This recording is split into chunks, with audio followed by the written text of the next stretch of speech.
Oi pessoal, tudo bem?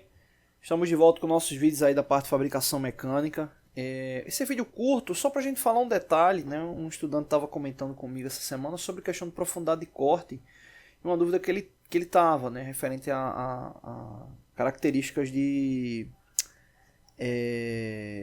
profundidade de corte, né? O que acontece? Existem algumas regras referentes a essas características. Uma das regras está ligada ao raio da ferramenta, né? Então, normalmente a profundidade de corte acaba sendo uma relação, né, entre o raio da ponta e a profundidade, né, a profundidade de corte. Isso afeta diretamente, né, a tendência da usinagem, ou seja, ciclos de vibração ali no processo. Então você acaba tendo forças radiais, né, que aí no caso seria aqui especificamente forças radiais, que acabam empurrando o inserto, né, a pastilha, né. Ou seja, isso aí acaba fazendo com que o ciclo de usinagem ele tenha características ligadas à rugosidade mais elevadas, ou seja, a peça fica com a tendência mais áspera, né? Ou seja, fica com a rugosidade mais elevada, né? Então, esse ciclo, né, normalmente ligado aí à característica da ferramenta, né, normalmente se utiliza levando em consideração o limite do raio da ponta da ferramenta, né, da extremidade da ferramenta, né, da ponta, né? Então, nesse caso, esse raio aqui, ele daria indicação ali do limite referente à profundidade, e é uma característica muito importante ali para o acabamento, né? Então, normalmente você tem essa característica. Outro detalhe também muito comum, para boa parte dos materiais, o que acontece, né?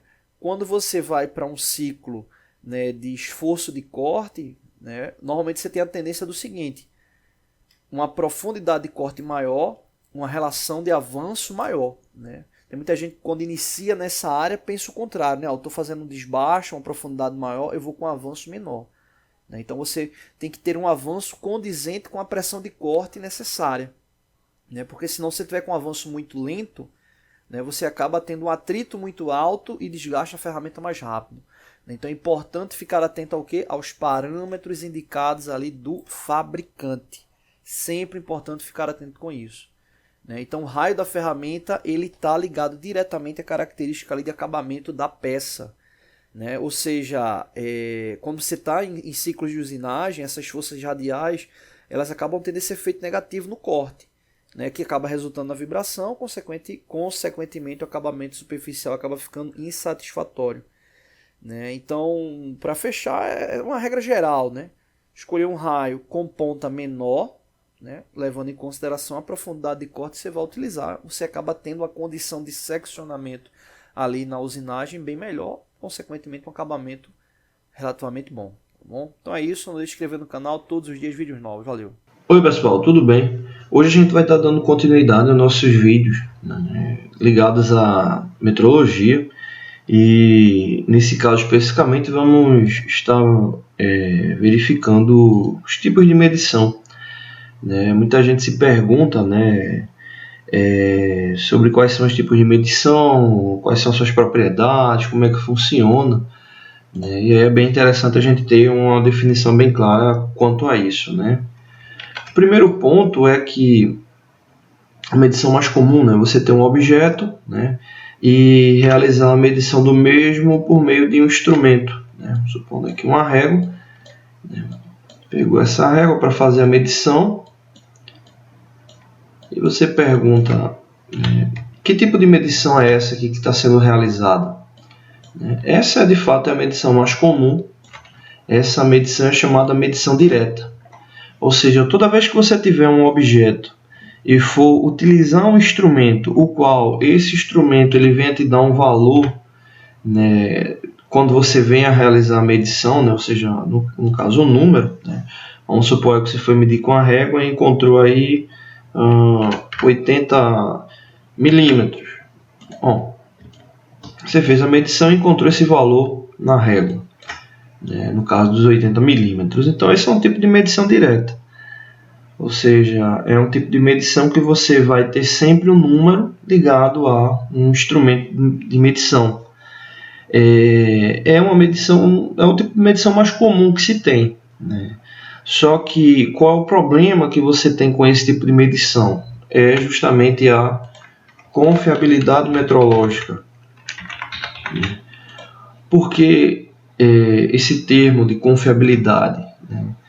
Quando você faz esse tipo de medição, né, chegou esse resultado, nada impede de uma segunda pessoa realizar essa medição e encontrar um valor diferente, por exemplo, 80,01. Então, duas pessoas utilizaram o mesmo instrumento, mediram a mesma peça e chegaram a valores diferentes. Se pergunta como é que isso pode ocorrer, e aí existe uma série de fatores que podem vir a causar esse desvio, ou seja, fazendo com que diminua a confiabilidade da medição.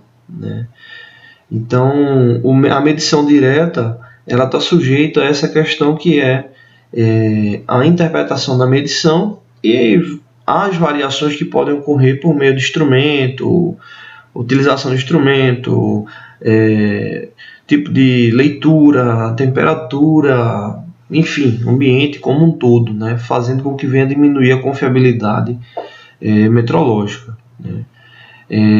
Então, quando se faz esse tipo de medição, você está fazendo uma medição direta. A medição direta ela pode ter um nível de confiabilidade mais elevado dependendo da incerteza de medição do instrumento. Exemplo, se a gente vai fazer uma medição com um paquímetro que possui resolução de 0,05 milímetros, ou no caso 5 centésimos de milímetro, você tem uma incerteza X. Se você por acaso for utilizar um instrumento que tenha uma incerteza com 0,001, ou seja, 1 milésimo de milímetro, ou, por exemplo, uma máquina de medição tridimensional, tem uma confiabilidade ainda maior, obviamente você vai ter um processo mais seguro, mas você vai ter um custo mais elevado para se ter esse instrumento e estar realizando essa medição, sem levar em consideração o tempo. Pode ser que o tempo ele venha a ser maior por causa desse tipo de medição. Aí você pergunta ok, eu tenho uma medição direta, o qual estou utilizando um instrumento de medição. Agora, fora essa, existem outros tipos de medição? Existem. Exemplo, medição por comparação. Software que eu uso aqui para digitar, ele não coloca o acento. Então, a medição por comparação, ela é um tipo de medição que tem normalmente uma confiabilidade maior do que a medição direta. Na medição por comparação, eu sempre vou ter um elemento padrão, ou seja, um elemento padrão, um objeto padrão que tem uma elevada confiabilidade. Então, quando eu for fazer a medição de um determinado elemento, eu vou estar fazendo a comparação de um com o outro. Exemplo, eu posso estar utilizando para esse tipo de medição um relógio comparador ou relógio apalpador, são os mais comuns aí para esse tipo de medição, ou seja, eu estou comparando um elemento a outro. Então, fazendo esse tipo de comparação, eu tenho como ter uma relação específica de variação de um com base no outro. A gente vai ter aulas aí explicando como se utiliza nesses instrumentos aí para medição. Quando você utiliza tanto o relógio comparador como o relógio apalpador, você vai ter em seu mostrador algum valor específico. Você diz, poxa, mas esse valor específico ele não é uma medição direta? Você vai ter um valor específico, mas você deve levar em consideração que o ponto zero partiu do elemento padrão. Então, se por acaso eu coloco um relógio apalpador nesse ponto aqui, no elemento padrão, esse ponto aqui ele vai ser o meu zero. E quando eu faço a medição de um para o outro, a variação aqui nesse caso aqui que eu vou ter para mais, vamos supor aí que chegou a mais 0,04, esse 0,04 ele tomou como base o elemento padrão. Então, se o elemento padrão ele tem lá 30 milímetros e você fez a relação de um com o outro e apareceu mais 0,04, significa que o valor dele é esse aí, ou seja, 30 milímetros e 4 centésimos de milímetro. Então, é uma relação de comparação de um com o outro. né? Então, um tipo de medição que você normalmente tem um pouco mais de dificuldade para fazer no que diz respeito a montar gabaritos de medição, instrumentos que venham, ou instrumentos não, dispositivos que venham te dar suporte para fazer esse tipo de medição. Mas ela é uma medição que tem uma confiabilidade relativamente mais elevada do que a medição direta, porque você vai estar trabalhando com um elemento padrão, né? E no caso da medição direta, você pode até utilizar um elemento padrão para fazer a análise do instrumento, né, no que diz respeito à sua medição inicial, né? Ou seja, se você for fazer um referenciamento do instrumento, você pode utilizar lá um elemento padrão, para verificar a variação que ele vai ter, né, quando seu mostrador, né, fazer cálculo de incerteza de medição. Mas quando você vai para o elemento a ser medido, né, sempre você vai ter lá aquela medição direta, né? Então não dá para mudar muito disso, tá bom? Além da medição por comparação, você tem uma outra medição, né, que é a medição por substituição.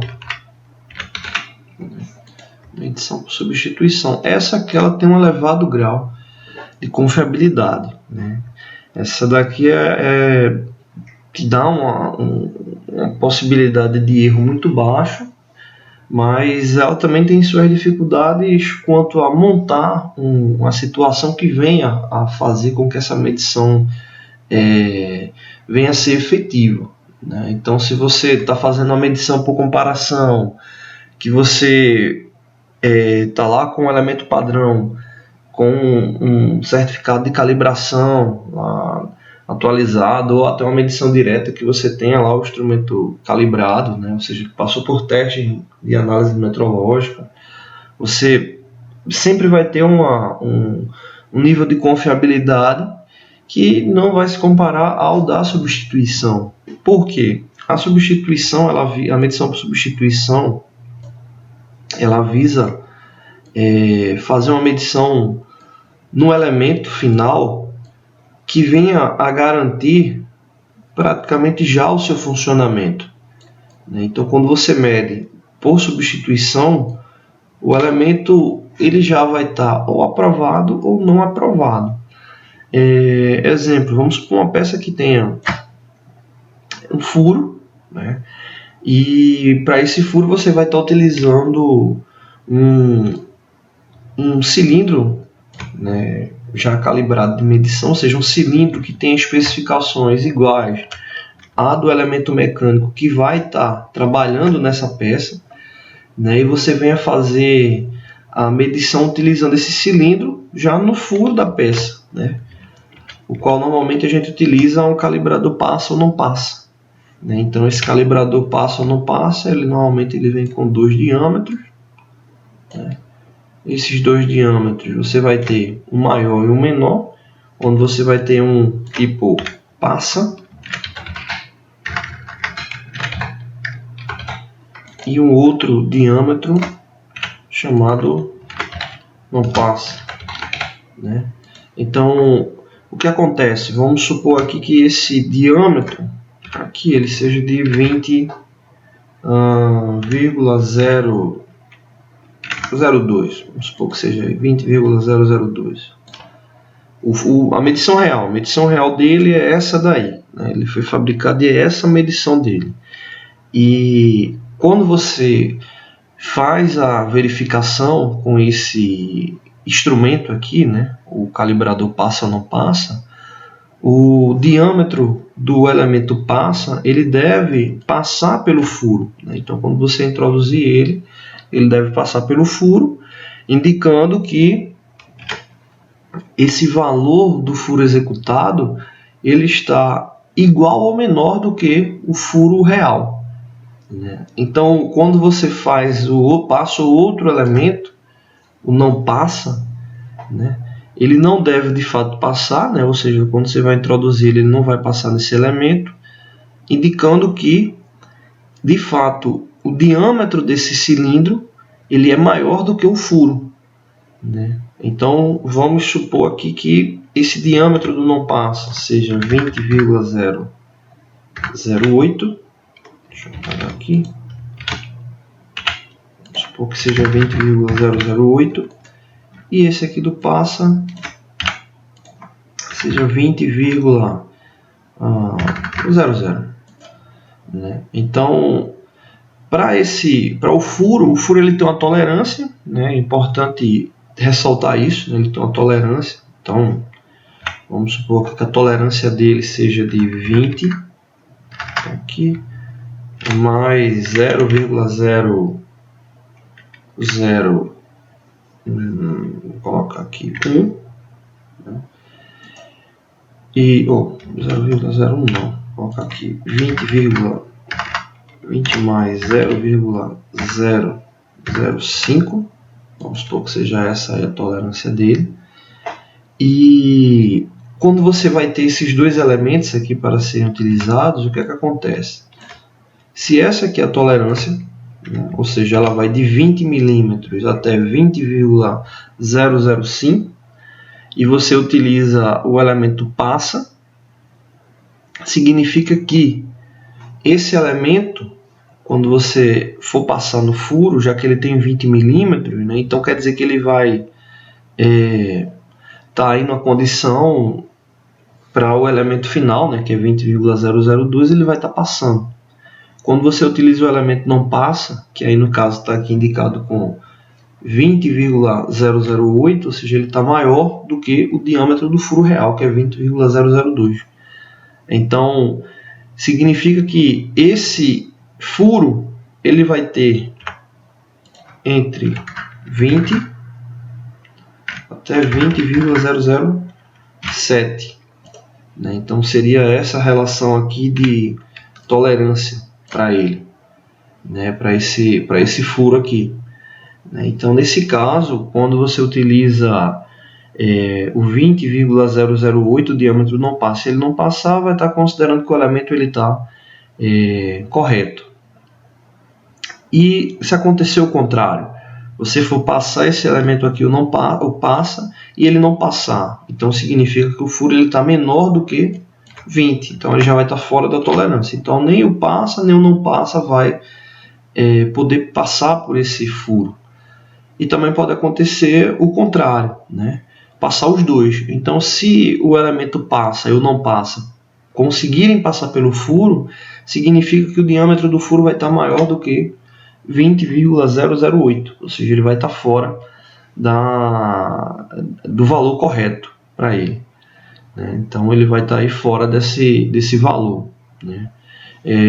Só uma correção aqui, para esse caso aqui, essa tolerância ela deveria ser, ou ela deve ser, coloca aqui, mais 0,007. Essa aqui seria a tolerância correta, porque poderia ser que o furo final ficasse com 20,007 e mesmo com a medição do passa ou não passa, ele não viria te garantir a certeza da medição, né? Então aí você ficaria com um valor errado. Então para essa medição funcionar aqui, essa aqui seria a tolerância, 20 mais 0,007. Ou seja, de 20 milímetros até 20,007.